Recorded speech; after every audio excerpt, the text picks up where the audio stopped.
जिज्ञासा, कौतूहल और समाधान, ये चीजें मैंने सर के अंदर देखी। ये बहुत सारी चीज है।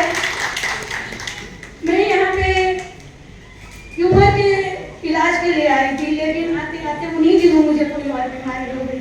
मेरी हालत खराब हो गई। मैंने सर से कहा, मैं पहले और फिजिशियनों के पास गई, उन्होंने मुझसे कह दिया आपको भय हो गया है कि मैं बीमार हूँ, आपको कोई बीमारी नहीं है, आप गैस की गोली ले जाइए। जब मैंने सर से कहा सर मेरा पेट बहुत ही कसी है, ना मैं पानी पी पा रही हूँ ना कुछ। सर ने कहा आपके तो पेट में पानी भर गया। 5 लीटर पानी निकाला साहब, आप सर ने निकाला वहीं पे 5 लीटर पानी का। उसके बाद मेरी सांस फूल रही थी, तो सांस फूलने पर भी मैंने सर से कहा मैं चल फिर नहीं पा रही हूँ 2 कदम भी। सर ने देखा तो इन्होंने कहा फेफड़े में पानी भरा है, सांस कहाँ से लोगी, जगह ही नहीं है। फिर फेफड़े का पानी 1.25 लीटर पानी फेफड़े से निकाला। उसी समय से मैं ठीक हो गई। उसके बाद मेरा ट्यूमर का इलाज चला। मैंने देखा सर के अंदर सिर्फ ज्ञान ही नहीं है, विज्ञान भी है सर। अपने कार्य को करने का उनके पास इतना अच्छा उत्साह है या करने की लगन है कि मुझे बहुत अच्छा लगा। मैं तो समझती हूँ ऐसे डॉक्टर हमें बिरले ही मिलते हैं। मैं यहाँ पे आई, मेरा इलाज शुरू किया और मेरी उम्र इस समय 70 साल पूरे हो चुके। मेरी 71 साल चल रहा है, 71वां साल चल रहा है मेरा, लेकिन बहुत अच्छा इलाज मेरा हुआ है। मैं आशा करती हूँ सर आगे जाके भी इसी तरह से इलाज करेंगे।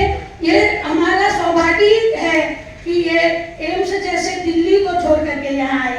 मुझे तो कह दिया था सुशीला तिवारी में जब गई, उन्होंने कहा आप एम्स में वहाँ दिल्ली जाइए या तो ऋषिकेश जाइए।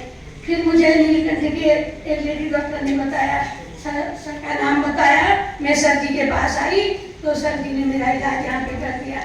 वास्तव में सर जी विशेषज्ञ हैं, वरिष्ठ हैं और रोगों को जानने के मर्मज्ञ भी हैं। इसमें कोई दो राय नहीं है, ये जानते हैं।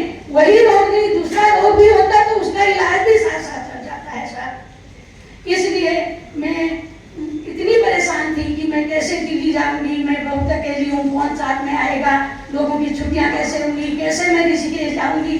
लेकिन सर की कृपा से मैं यहीं पर ठीक हो गई।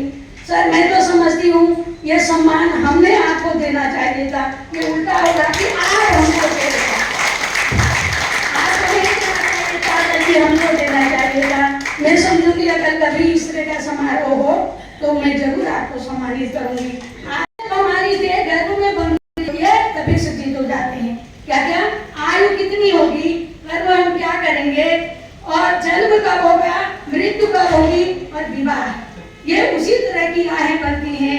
तुलसी यश कविता तैसी मिले सहाय, ताई ले जावे ताई पे ताई कहाँ ले जाए, वैसी सहायता मिलती है, वैसी प्रेरणा मिलती है और हम वहीं पर जाकर जाते हैं और वहीं पर हमारा वो काम बनता है। इसलिए डरने की क्या बात है साहब, जिसमें मृत्यु होगी उसी समय होगी। आपको 150 साल रहना है तो रहना है, आपको 1 ही घंटा रहना है तो रहना है, क्यों डरना है। रह गई बात रोग से लड़ने के लिए हमारे पास डॉक्टर साहब पड़े हैं यहाँ पे, हम इनकी शरणागत हैं, ये हमारा इलाज कर देते हैं और हम फिर घर में जाकर के खूब खाते पीते हैं और बहुत अच्छा स्वस्थ होते हैं। इसलिए मैं आप सभी लोगों के दीर्घायु की कामना करती हूँ और आशा करती हूँ हमारे डॉक्टर सुलभ अरोड़ा जी इसी तरह काम करते रहें। आपका यश चारों तरफ पहले सर हमारे पहाड़ी में कहते हैं धरती अगर चापा हो जाए, आकाश अगर उच्च हो जाए। अगर आप सुनते हैं तो धरती अगर चापा हो जाए, आकाश अगर उच्च हो जाए, अर्थात पूरी धरती से भी आगे आपका नाम फैल जाए, आज आकाश से भी ऊंचा आपका यश रह जाए, आकाश से भी ऊंचा आपका यश फैले या आपका स्टेटस फैले पहुंचे, आप इतने ऊंचे हो जाए कि आकाश से भी ऊंचे हो जाए, आपका नाम इतना ऊंचा हो जाए और धरती से भी आगे आपका नाम फैल जाए। ये हमारे पहाड़ी में कहते हैं धरती अगर चापा हो जाए, आकाश से भी ऊंचे हो जाए।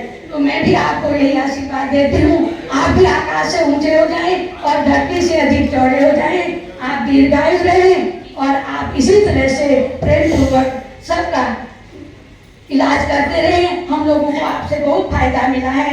हम नहीं लड़े सर, आप लड़े हमारे बीमारी से।